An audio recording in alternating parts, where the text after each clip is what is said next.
My learning intention was to discover how the portrayal of Chinese characters in film affects public perception. I was inspired to do this as my New Year's goal was to learn more about my heritage, and movies are one of my passions. Before undertaking this project, I felt ignorant and ashamed to not know about my ethnic background. My thinking with this was that undertaking this project would enable me to learn more about Chinese culture. Sure, it wasn't a one stop cultural shop, but the learning was significant, and the accompanying learning experiences had personal value for me in learning about my identity and how society views China and Chinese people. It wasn't always easy facing perspectives about my culture. I found it confronting because it challenged my perspective, however, it was worthwhile. In future, I will be able to continue to gain knowledge about China and Chinese culture through the contacts I've established and rekindled. The value in this is immeasurable. When reading and analyzing interviews with actors, I learnt about Asians being persecuted in the United States. One story regarding people who had 1/16th blood that was Japanese, being detained in internment camps, particularly stands out and had a personal impact on me. These included well known actors such as George Takei, Pat Morita, and Yuri Kochiyama.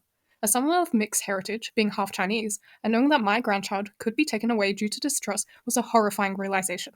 Learning about this ignited my and developed my empathy, interpersonal skills, and knowledge of history. Stories like these helped add an emotional side to my output for viewers to relate to, which was personally valuable in enabling me to connect with others and in learning to be more vulnerable. The personal value in this is in self reflection, personal recognition, and reflection of culture, and the future unraveling of this arduous journey to cultural understanding I have commenced. I determined early in the process that it would be beneficial to interview in order to gain personal insights. My interview with a Chinese actor in the film industry, Sarah, further developed my empathy and understanding when I listened to her anecdotes. Researching the stereotypes, reading journal articles, and annotating interviews with actors before talking to her ensured I was organized and saved us both time. Her informative responses helped me to see the difference between emerging actors and actors well into their careers, particularly from her insights on recasting roles written for white characters with an Asian person. I worked on developing persistence when I contacted people multiple times to ensure they would answer my questions in time instead of saying they would do it later. This has never been a strong point of mine, but it proved to be an essential strategy, particularly important when reaching out to Sarah and when trying to gain more survey responses, as more responses would allow for a broader range of perspectives, meaning a better understanding of my topic. Implementing the strategy of an online survey and sending it out to 50 people was beneficial as it reduced the time that would need to be spent asking everyone the same questions individually. Most importantly, it provided data to inform research on public perceptions and how the film industry impacted this. The data showed while the martial artist was previously the most prevalent stereotype, the model minority was overtaking this. Gaining multiple perspectives increased the credibility of my output by providing a complete picture of the subject. It also informed my decision making later on regarding the determination of the most prevalent stereotypes, namely the martial artist, Fu Manchu, submissive sidekick, foreigner, exotic other, geek, and model minority. Responses provided also became feedback that helped to progress my learning towards achieving my goal, as some people in the survey suggested I look at Jackie Chan and Hayden Setsu and their experiences, which enabled a deeper understanding and a better answer to my questions. I initially thought of Jackie Chan in a negative way, however, after reading his biography and his regret regarding his affair, I've learned tolerance and to not judge a book by its cover, which changed my perspective on him and people in general. I've reached the realization that I need to be less judgmental.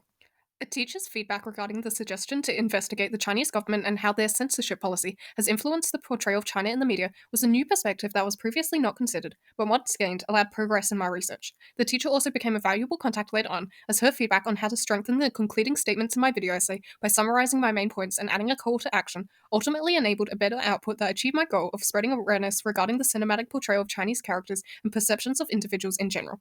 My output demonstrates the progression and learning from my lack of awareness regarding stereotypes to a video educating others on the tropes of Chinese characters in the film industry. It describes the stereotypes I learned from the initial articles, examples from movies I watched, and why they can be harmful, which I learned from interviews with actors. Also discussed are my findings from the survey, such as the most prevalent stereotype, the model minority, how they believe it could be improved, and the impact of my survey on them. The inclusion of real life experiences of discrimination from the actors and their beliefs regarding the future of the film industry strengthen the output and again demonstrate the extent of my learning, as before this research, this was not a consideration.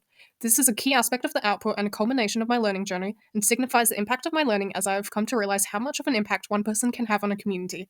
Starting this conversation regarding portrayal and stereotypes with friends, family, and co-workers by sharing my video essay on my findings meant that my project affected the broader community too.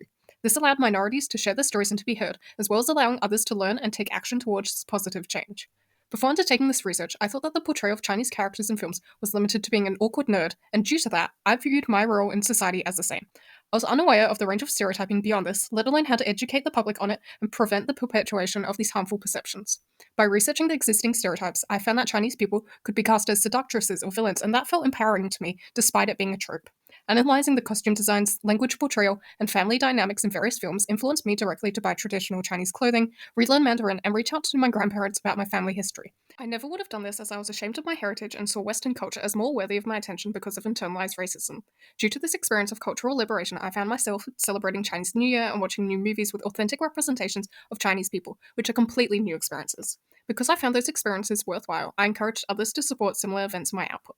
The newfound confidence and respect for Chinese culture that I've gained has helped me to address my own internalized racism.